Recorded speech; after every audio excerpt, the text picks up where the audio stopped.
आज मैं आपको कालिया नाग के बारे में बताती हूँ कि वो पत्थर का कैसे हो गया। वैसे तो आपने श्री कृष्ण भगवान की बहुत सारी लीलाएं सुनी होंगी, उनमें से एक लीला ये भी है, तो चलिए बताती हूँ। कालिया एक बहुत ही विशालकाय नाग था जो बहुत ही जहरीला था और यमुना नदी में रहता था।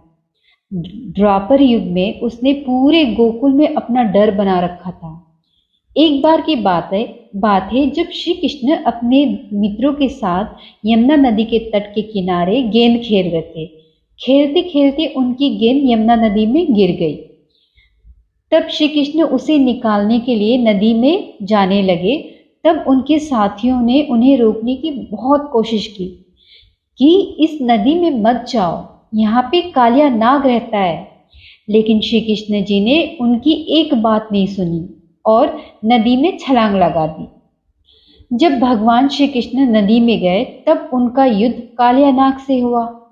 जब इसके बारे में माँ यशोदा और सभी गांव वालों को पता चला तो वे सब बहुत घबरा गए और यमुना तट पर जा पहुंचे, जहां और गांव वाले भी चिल्ला रहे थे। कान्हा कान्हा की पुकार सुनकर माता यशोदा और भी डर गई।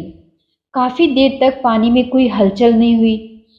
लंबे समय के बाद जब श्री कृष्ण यमुना नदी से बाहर निकले, वो कालिया नाग के सिर पर विराजमान थे। ये देखकर सभी गोकुलवासी प्रफुल्लित हो गए।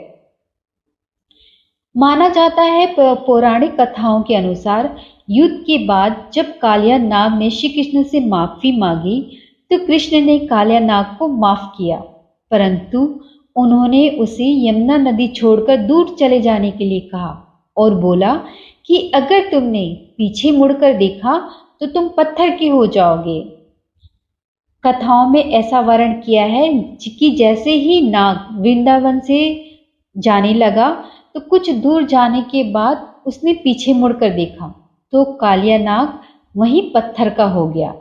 भगवान श्री कृष्ण के चेतावनी के बावजूद कालिया नाग ने पीछे मुड़कर देखा, जिसके कारण वह पत्थर बन गया।